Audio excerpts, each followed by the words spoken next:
see the Jade Chamber flying over just as we came out of the Golden House, we really wouldn't have known which way to go. Did we make it in time? Is the Overlord of the Vortex still in the sea? It hasn't destroyed Liyue yet, has it? What are you doing here? Huh? Hold on. It's the Adepti. What are you doing on the Jade Chamber? Paimon thought you were arguing with the Qixing. Is the fighting over?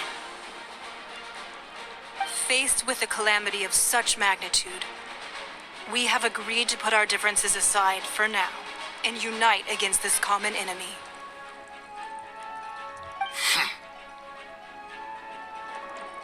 Oh, Paimon gets it. So how do you plan to defend Liyue? Just seeing this Overlord of the Vortex guy puts a pit in Paimon's tummy. Even from... It's not just you. We've got new Millilith recruits who can't even stand at attention without shaking.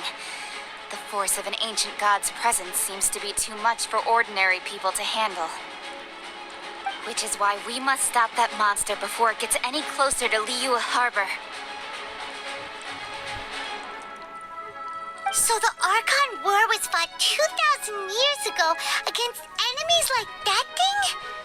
Now that's scary.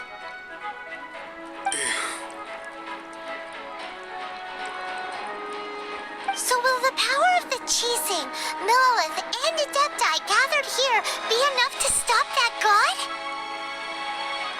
We've already discussed this together, and our conclusion is not necessarily. What? But all of you were supposed to be the guardians of Liyue. Can't you think of something? One certainly could. Huh? The Qixing did once research the matter of the Guizhong Ballista when it piqued their fancy. And as fate would have it, one who did craft the Guizhong Ballista with one's own hands is here. For what could you mortals ever learn of adepti mechanisms? Yet it would take one, but a little tinkering to turn this ballista into an engine of war beyond your wildest thoughts. I suppose this is one blessing from the Adepti that we should be thankful for. So be it. We shall use the upgraded Guizhong Ballista to fight off that god. All the Adepti here can lend their strength to man it. We haven't a moment to spare. Our battle begins now.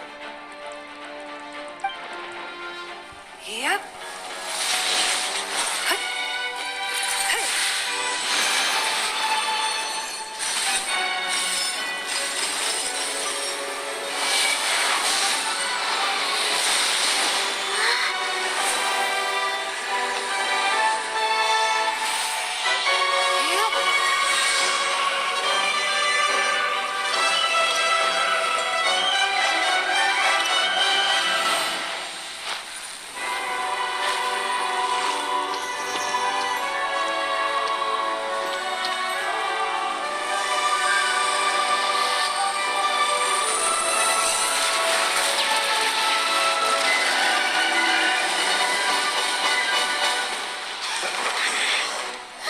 The Fatui! They're attacking the Guizhong Ballista!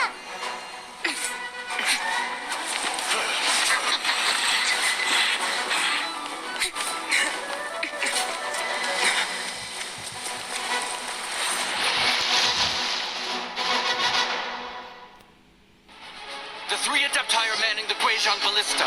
Do not let the Fatui disturb their work. All able Millilith, with me! Let's go help too! We Adepti have not faced a god in several millennia. Let one see what you are made of then. What strength remains within you. What wishes to witness. In charge, right here. On, reveal thyself!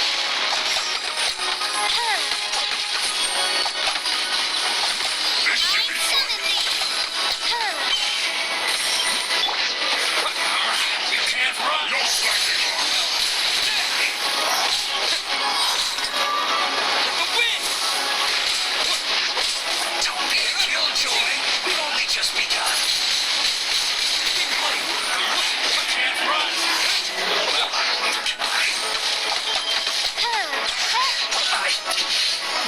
calculated. No rest for the wicked. Burst forth. Feel this ancient power. Burst forth.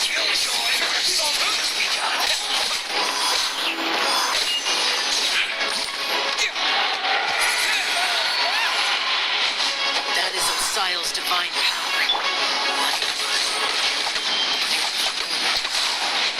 Be careful not to get hit.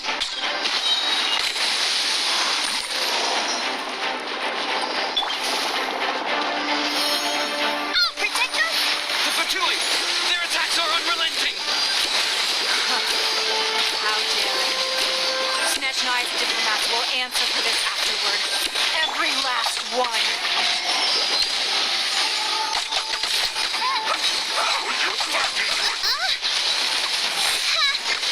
No rest for the wicked.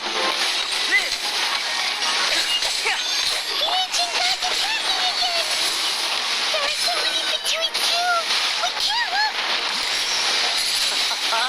Were you about to say we can't hold them, children?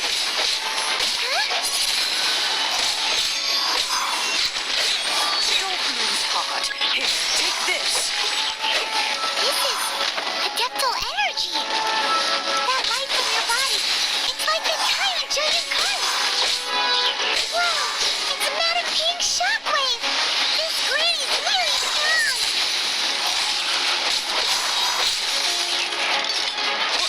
My duty. It's time for a flash for a shield cooked food. Disgusting.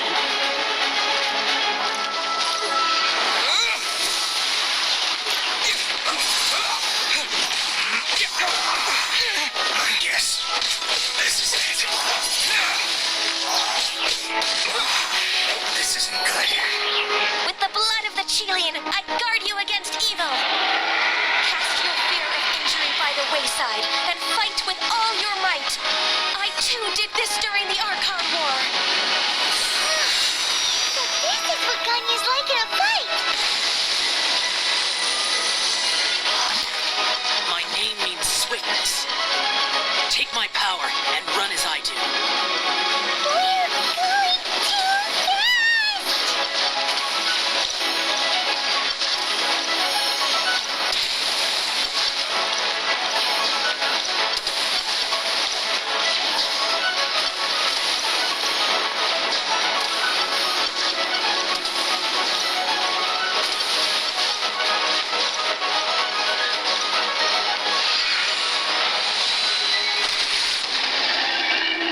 Child, you are strong in body and spirit. Perhaps you can withstand 3 forms of adeptal energy at once. This will hurt a little. Please bear with us. Once you've adapted, try to use them in battle.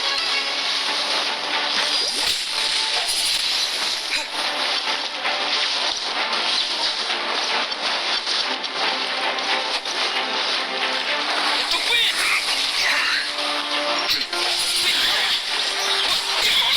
Breaking a sweat. My duty.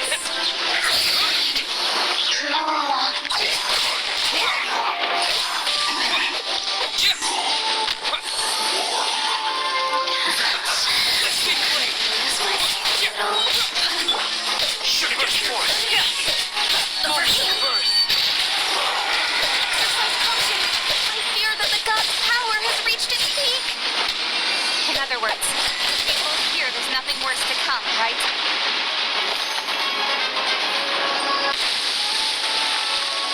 Here to play with me? Feel this ancient power. This is good. Yes, this is it. Myself a little. My duty.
Be careful now.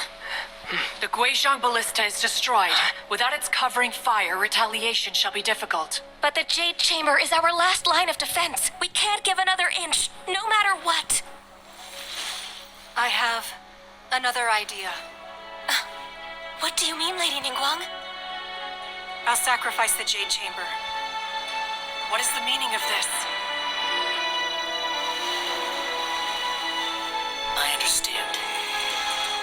Traveler, lend me a hand. Farewell, old friend. Goodbye for now. Let us meet again in the future.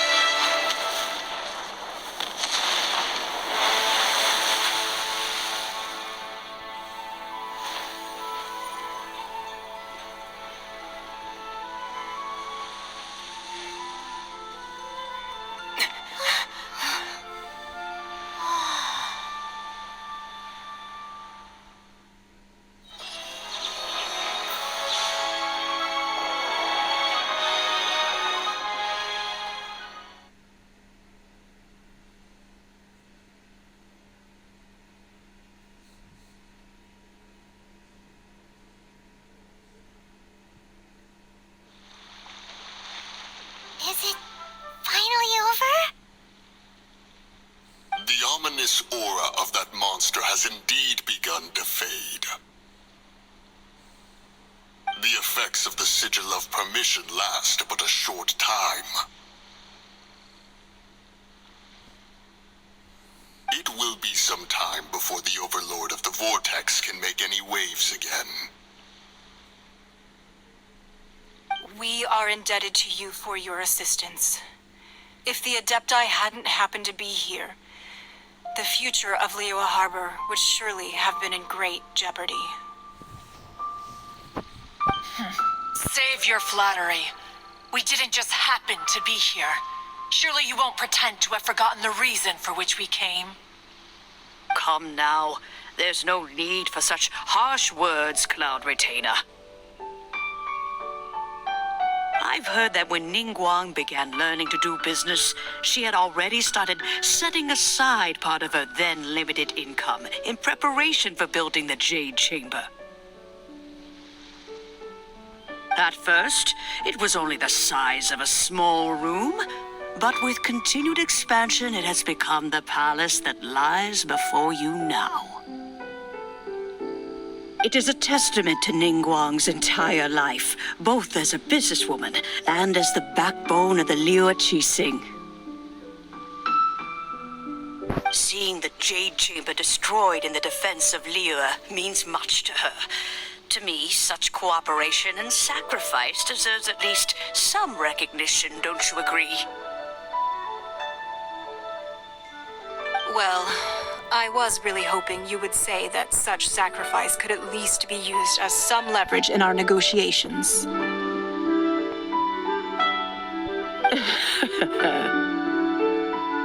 Thank you all for hearing me out. We know very well why the Adepti came here today. But please forgive us. We cannot yield to your wishes. Oh? 3,700 years. According to our records, the Adepti signed a contract with Rex Lapis to protect Liyue 3,700 years ago.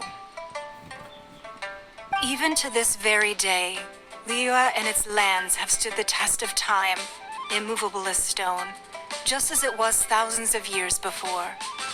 This is truly no small feat. But that does not mean that the Liyue of today is the same city as it was all those years ago. Do not merely cast your protective gaze upon the land. Instead, focus your sights on our city and each of the citizens that dwell within it. Are you questioning our means of protecting Liyue?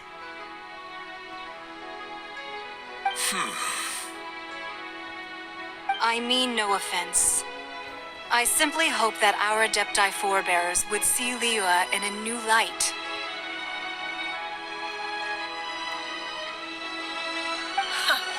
Forebears, you say? One doubts you would be fit to be part of such a lineage. This morning, Rex Lapis appeared to me in a dream.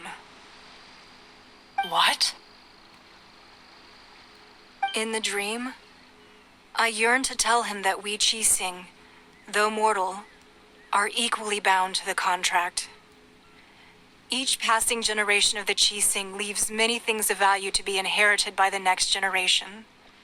I also thought to tell him how the past generations of Qixing had strove under his rule to survive in our mortal world, establishing a network of contracts which has since come to be known as trade. But I dared not speak. I could only gaze at him in silence until the moment I awoke. Oh, Ningguang. Yet another perspective. What are you trying to say, Outlander?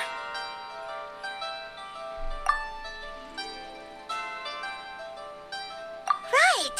That's something that happened in Mondstadt.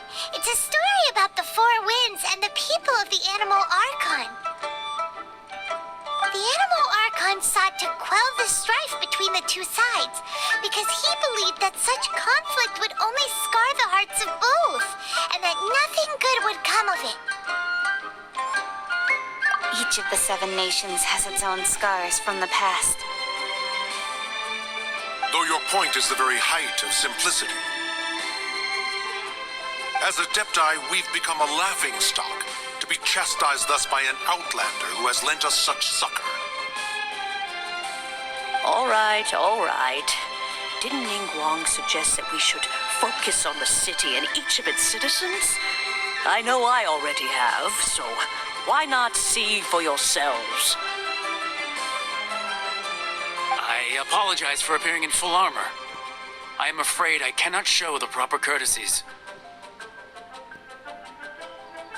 And who are you? I am Feng Yan, a sergeant of the Millilith. I have come to extend my thanks to the adepti. I thought this battle would perhaps be my last, but thanks to the aid of the adepti, our forces were not as badly battered as I feared we might be. Although I am a mere mortal soldier, I promise to hold the line and never betray the grace given to us by the illuminated adepti this day.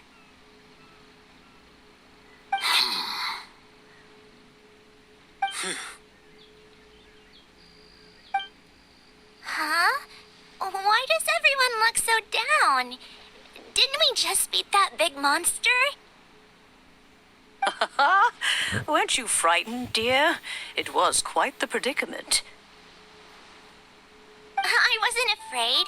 All the strong Millilith guards were there, and those powerful heroes with their visions were there. Everyone was there. When danger is near, everyone always protects me. And the rest of the time, they make fun toys and tasty snacks and loads of things that make the harbor so pretty. Thanks for protecting Liyue Harbor.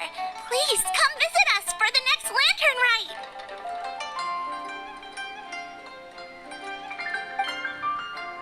Unfortunately, we wouldn't be able to participate.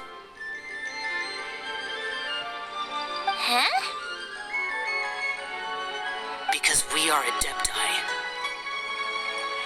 Oh, okay.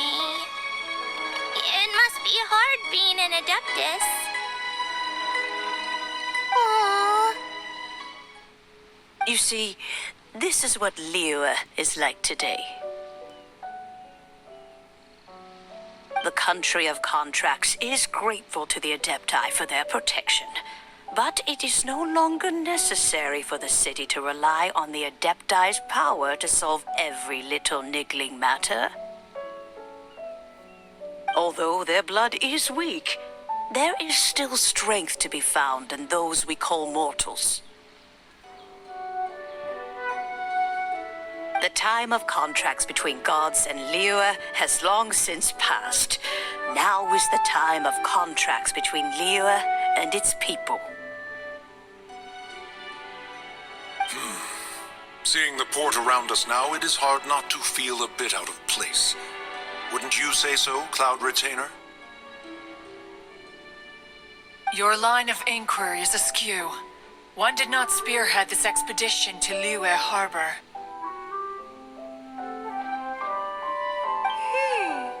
Seems like the adepti have had a change of heart.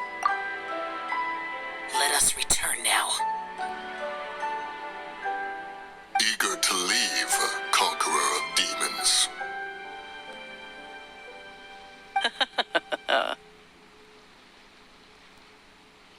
Yes, one understands what the Conqueror of Demons means. The city of Liyue has changed much after our long separation.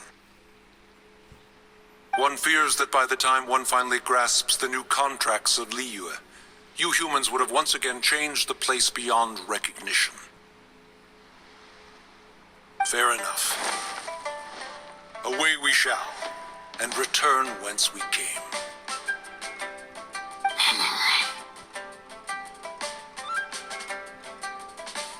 Since we adepti have consensus, then one shall persist no further. But how will we ensure that the Liyue Qixing will not simply exploit their power once we depart? In my view, that is still a thing to be guarded against.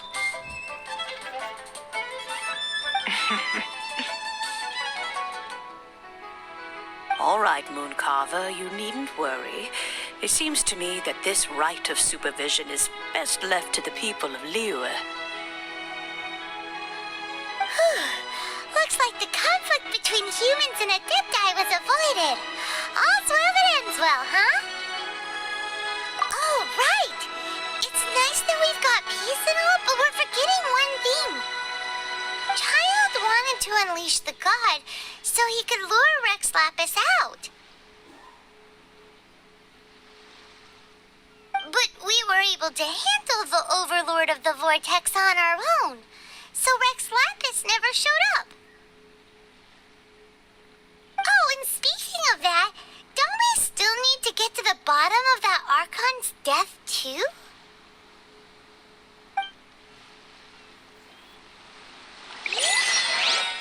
Hyman doesn't get it. But isn't the strongest lead we have the adepti-less rite of parting that we're organizing? No idea where Zhongli's gone. Let's ask for him at Wangshan Funeral Parlor.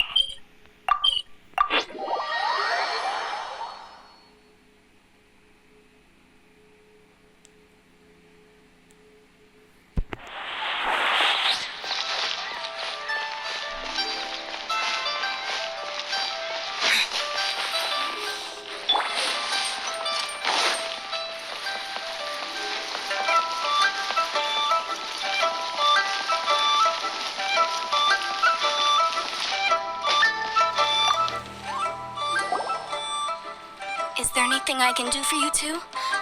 I'm afraid that Wangshan Funeral Parlor isn't in the best state to receive guests. We've come to see Zhongli. Could you please tell him we're here? Unfortunately, Zhongli isn't here at the moment. It seems he went to Northland Bank. Doesn't the Northland Bank belong to the Fatui? Last time we saw Zhongli was before we went to the Golden House. Do you think he doesn't know about the attack on Liyue? Visiting the Fatui at a time like this could only mean more trouble. We had better go and make sure that everything is okay.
You call this cooperation between Harbingers.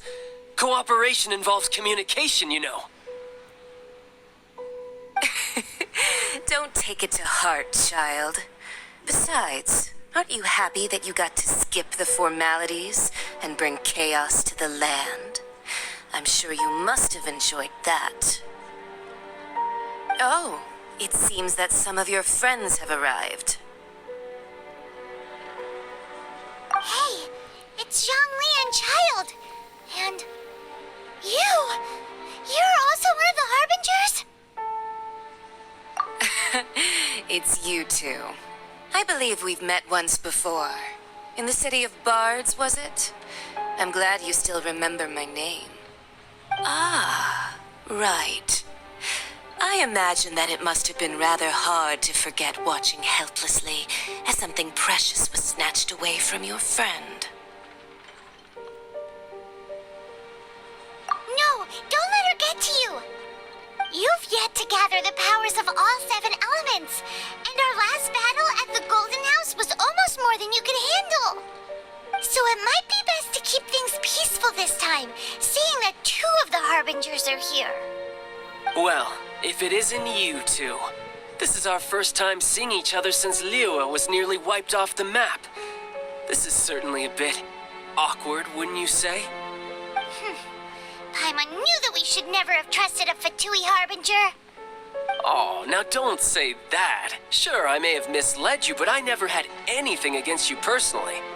Besides, I thought we were getting along quite well together, didn't you? Except for that little tussle we had at the end. Nothing personal. We just have different views, that's all. Of course, you may very well hold this against me, but that's up to you. The real deceivers here are Senora and Zhongli. Curse them for leading me on.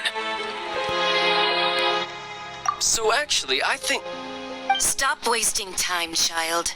There'll be plenty of time to chat once I'm through here. You remember the agreement, Morax. Now, if you would be so kind, then... What in the world are you talking about?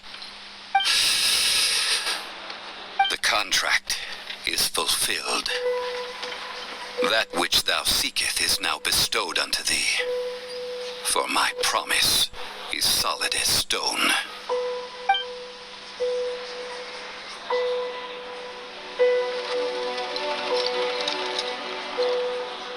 How sanctimonious. What? So you're the Lord of Geo? No, wait. That's an exciting twist and all, but why give the Gnosis to the Fatui? I do not give it for free. I give it as agreed upon in the contract. For it is a matter solely between the Tsaritsa and I. Yeah, you don't think you went a little bit too far with that whole fake death thing? Everyone was preparing the ceremony for you, and splat! This big dragon falls out of the sky, and all of Liyue goes into an uproar. Talk about a disaster. Gathering all the forces that had been bubbling behind the scenes, and then stirring them together in a pot that was bound to boil over. That's what he wanted to see, am I right? Wait, what? Perhaps it's best that I explain. As you know, I've dwelt upon this world for more than 6,000 years. I witnessed the founding of Liyue, together with the adepti 3,700 years ago. Even boulders that can withstand whirlpools will erode with the passing of time. I kept convincing myself that cracks had not begun to form, and that the end of my time had not yet come. Until one drizzly day, as I was strolling along the harbor, I heard a merchant tell one of his workers, "You finished your duties. Go ahead and call it a day." I stood motionless among the crowds, asking myself, have I already finished my duties? Oh, Zhongli. But as I began to consider relinquishing my divine role, I soon discovered that many reasons still remained to not hastily depart. Was Liyue, the city I had dwelt in for so long, already prepared to enter its next age? I decided that a test was needed in order to reveal the answer. So I feigned my own death, and gathered the cast of Childe, the adepti, and the Liyue Qixing to play their roles together on the stage that was Liyue. That's right, which is why I continued to safeguard the Gnosis until now. So you mean that if the chaos ever reached the point of no return, you would simply appear and use your divine powers to bring Liyue back under control? Of course, and it would have been all too easy for him too. Just as a child quickly matures after losing their parents, so has Liyue matured when faced with the death of its deity. I was pleasantly surprised with the finale of the show that you all put on. Why, you even deserved an encore. The adepti deserve the greatest applause, considering their years of seclusion. They hardly recognized the city, yet faced with such a crisis, they exerted the greatest amount of restraint. Not only did they manage to cooperate with the Qixing, but in the end, they even tried to understand the heart of the people. And hats off to the emissary dispatched by the Geo Archon to fulfill our contract, Signora. She managed to keep everything she knew in strict confidence, far from the eavesdropping ears of her colleague Childe, just as I had requested. All the while, I carried on as Zhongli, and fulfilled the traditions of Liyue in this mortal form. Thank you for walking that path with me, traveler. These things were all a part of my script. The only unforeseen plot twist was the conduct of the Liyue Qixing. I had expected them to do no more than the adepti, to come to the defense of Liyue.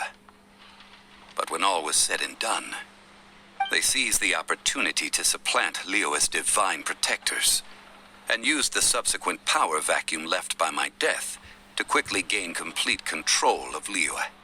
Huh?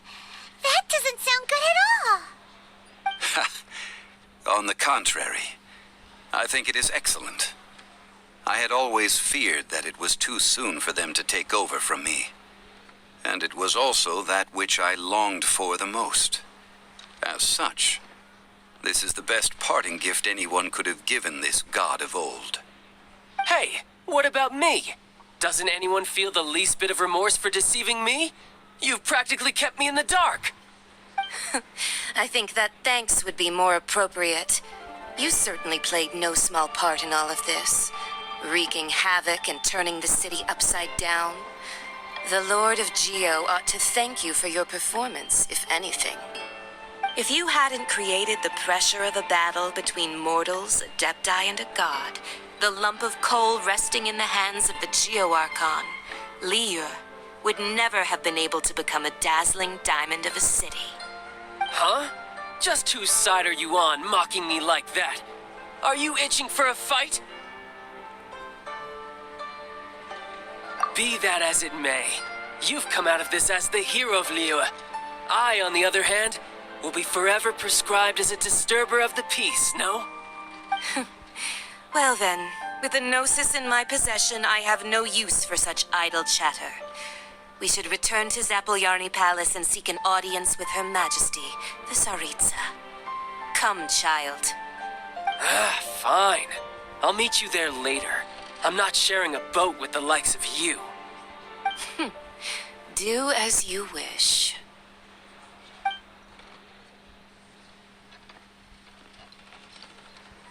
Now then, is there anything else you wish to ask me?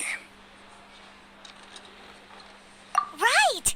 As Zhongli always told us, a good trade is a fair trade. Paimon has no idea what could be a good trade for a Gnosis. Realistically speaking, there is no such thing. Huh? However, I am the god of contracts. For thousands of years, I have made countless contracts. If the deal was of no benefit, then I certainly would not be inclined to agree to it. My agreement with the Geo Archon will be the last of my contracts as the Geo Archon. My contract to end all contracts. As for the bargaining chip that the Tsaritsa used to balance the scales, uncover that answer for yourself in your future journeys.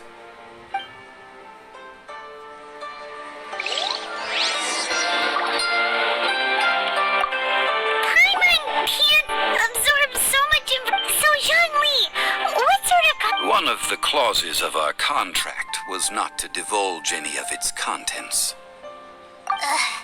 You're so petty.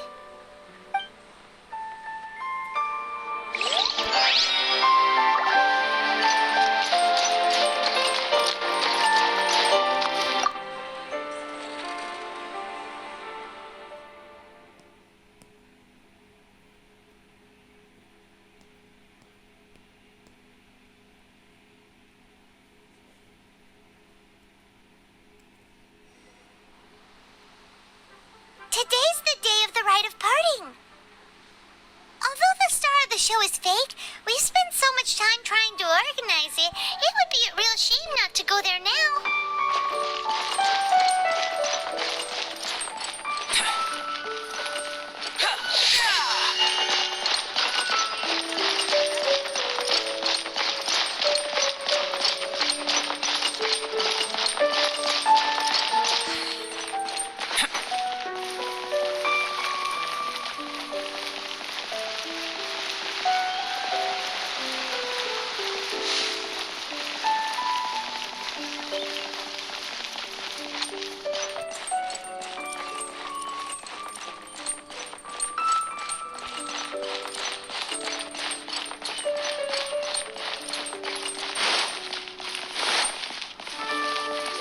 You know that god from the ocean couldn't have just shown up out of nowhere. I mean, it's been 2,000 years since Rex Lapis subdued it.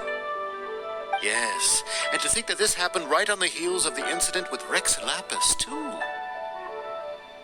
Say, do you think the person who assassinated our lord and released that evil god might have been one and the same? Now that you mention it, that's very possible. Yes, it's very possible indeed. I mean, it all fits together. That person must have colluded with the evil god to harm Rex Lapis. Oh, that wicked, black-hearted scoundrel. Still, what sort of supernatural prowess must this person possess to be able to do such things? I have never heard of such a person in all my years. Ah, forget it. Guessing's no use to us. Look, the Millilith over there looks like he's about to make an announcement. Let's hear what the Ministry of Civil Affairs has to say first.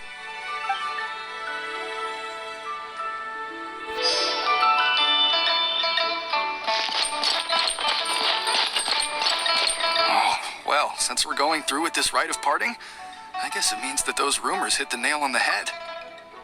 So Rex Lapis is really... But they didn't catch the culprit, did they? Oh, come on. Do you think that the assassin could have been a normal person? You know what I think? I don't think any of the gossip on the streets you hear from those shady types is worth anything. There's only one real possibility in my mind. I've heard that the assassin was that Fatui fellow. Youngish, pretty high in rank. I think they called him Childe. The Fatui? They certainly are very suspicious. Who knows what those greedy, crooked folks... Shh! Lower your voice. If the Fatui catch you in their sights, Rex Lapis won't be around to protect you this time.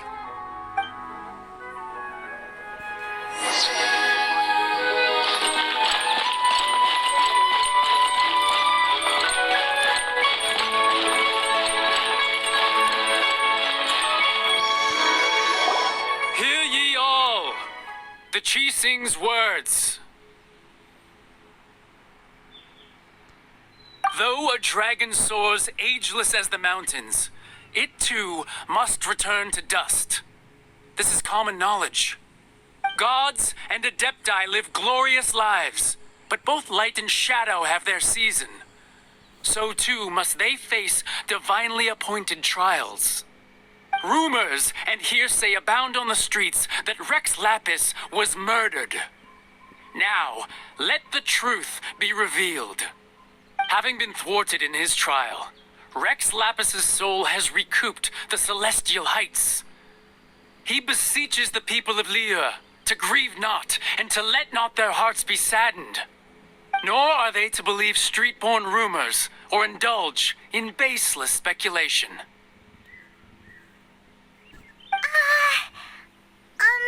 Paimon needs a translation on what the Qixing's announced. So that's how they're spinning it. Something feels off. Why would they suddenly give up looking for the murderer? Not to mention how this excuse sounds like something they just made up on the spot. Could the Qixing already have known that Rex Lapis wasn't dead? But Zhongli said that neither they nor the adepti knew anything. Did Zhongli tell them in secret after his Gnosis changed hands? Exactly, right? Ooh, seems like the rite of parting has been going on for a while now. Let's go have a look.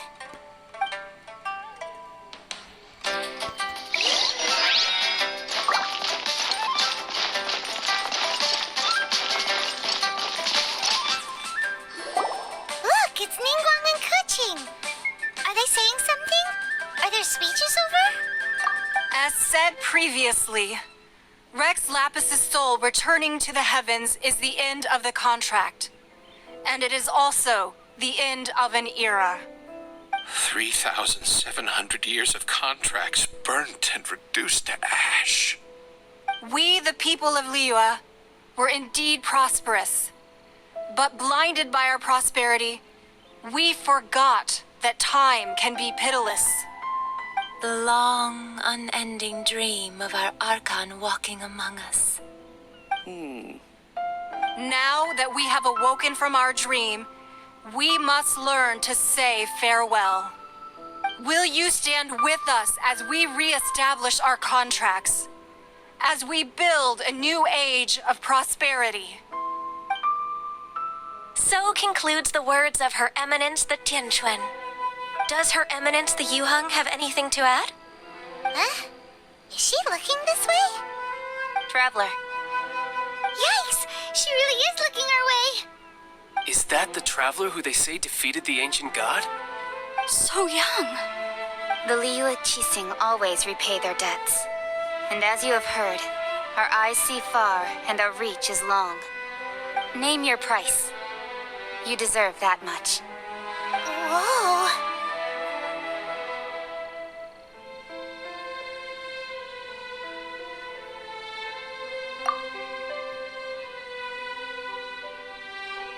Well, could you help me put up some missing person posters?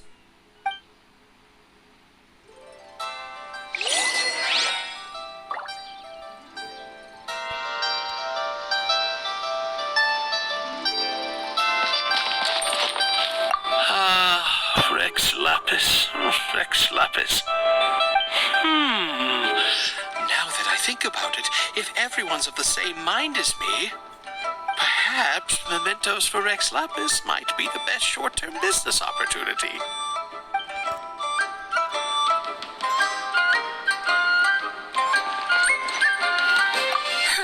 And to think I'd put my best perfume on before coming here, thinking you'd like it. But it seems as if those perfumes really were meant to be offered to Rex Lapis. Well, that's fine. Suffer no rivals in love, they say. And that's 3 gone in 1 stroke.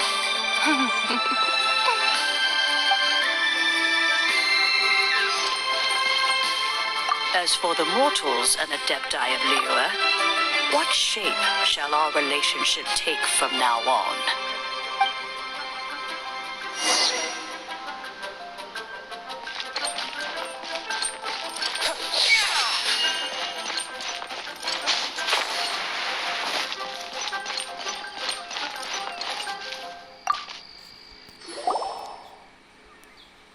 Hey, Zhongli!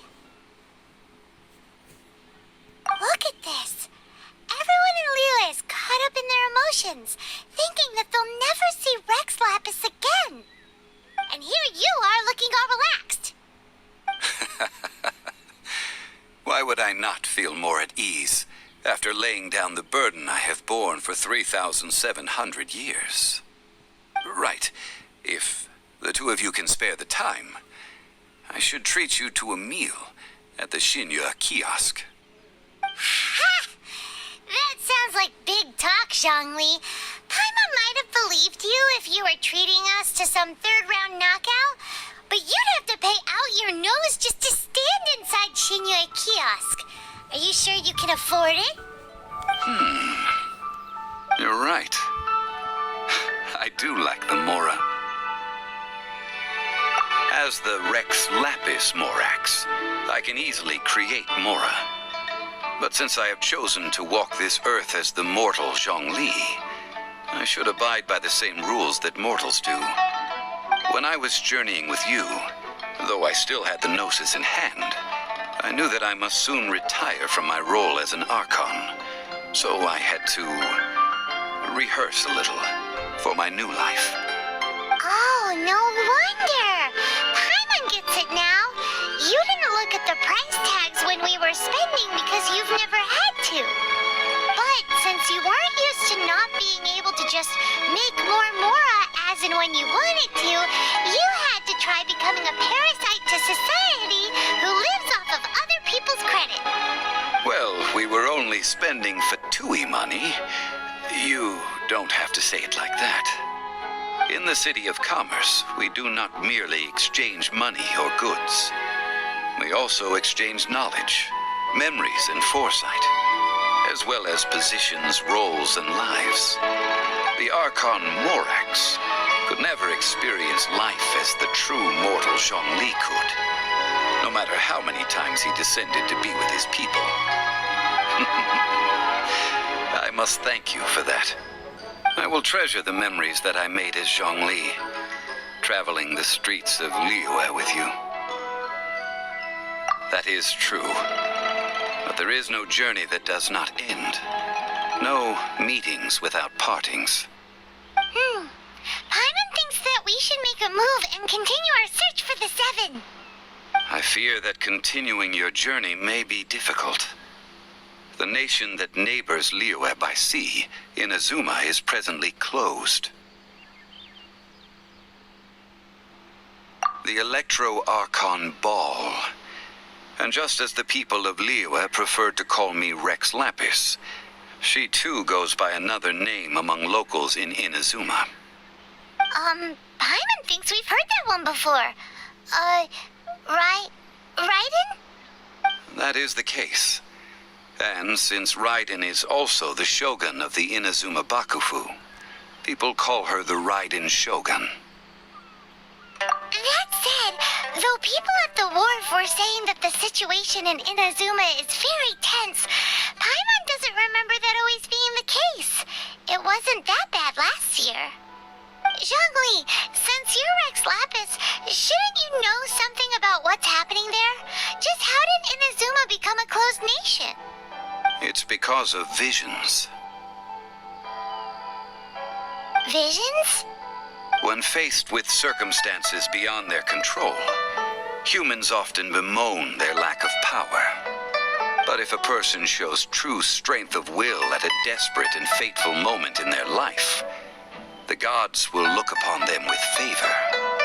This is what visions are. Magical foci bestowed upon those who have been acknowledged by the gods. That's how people in Teyvat see it. But starting from last year, the Raiden Shogun began promulgating the Vision Hunt Decree. Vision Hunt Decree? Yes. It was an order to seize all visions within Inazuma's borders, and to inlay them upon the hands of a statue of the 1,000-armed, 100-eyed god. They want to seize visions. But why? Aren't visions blessings from the gods? I should think that in the Raiden Shogun's eyes, it is precisely because they are divine blessings that they should be under the sole dominion of divinity. Whoa, that's harsh. The Animo Archon is the god of freedom, and the Geo Archon is the god of contracts. For her part, the Raiden Shogun is the god of eternity. It seems as though she has finally decided to eliminate any unstable elements that could pose a threat to her eternal realm. The fact that even I, the oldest of the seven, have now passed away will only strengthen her resolve to pursue eternity. Knowing her, she must have again quoted that adage she is most fond of when proclaiming that decree to her people. 7 ideals for 7 gods, and of these, eternity is nearest unto heaven. All right then. Was there anything else you wish to know? Ah, that was a good one. Failing a divine trial. How they came up with that excuse, I will never know. That said, the reason why the Qixing were so eager to resolve the incident and stop pursuing the culprit was indeed because they received news in secret that Rex Lapis was not dead. I hinted as much to the adepti as well. How did I accomplish that, you ask? Have you ever heard of this particularly convenient adepti art known as gifting dreams and visions? All right then. Was there anything else you wish to know? Yeah, about that. Before the Qixing made their announcement, we listened to a lot of people talking on the way. Most of them put the blame for everything on Childe. These are indeed false accusations. But it remains undeniably true that Childe did send people to the Jade Chamber to prevent the adepti and the Qixing from defeating the ancient god. I've heard that Ningguang is busy milking that for all it's worth on the foreign relations front at the moment, browbeating the envoys of the Fatui. Ha! Those poor Snezhnayan diplomats. If it were not for Childe's exalted position as a harbinger, I'm certain that they would have shifted all the blame to him and called for his dismissal by now. All right then. Was there anything else you wish to know? The time of the adepti has long passed. If even the Liyue Qixing don't want to face that truth, then what future is there for Liyue? Qixing is absolutely right in saying this. Now, though I did laud Ningguang's desire for power, believing this to be a good thing, and thought as a matter of course that she must have been behind the Qixing's plan to take governing power over Liyue from the hands of the gods and adepti, could the original person who brought up the idea of seizing power have been... All right then. Was there anything else you wish to know? That's right. Zhongli, now that you don't have your Gnosis, what's going to happen to all the Mora in Teyvat? Since Morax is dead, are they all just going to disappear? Also, isn't the Golden House the only mint in the entire continent? Will it even continue to work? The Mora present now will not vanish. But the Golden House will indeed have to cease operations for a lengthy period of time, since creating Mora requires the use of the Geo Archon's power. This is terrible! We're all about to run out of Mora! The world is coming to an end! Yes, this is indeed a major issue from a financial standpoint. Well, I suppose we'll just leave such troublesome matters to the Liyue Qixing to debate. Then, did you at least set some private funds aside for yourself? Oh, a private fund. This does seem like a good, logical, common-sense idea. It's a shame. What's a shame? It's a shame that I didn't think of it at the time. All right then. Was there anything else you wish to know? Well then, I suppose you'll have to find a way to get inside this closed nation. Have patience. I suspect that some serendipity must first come into play.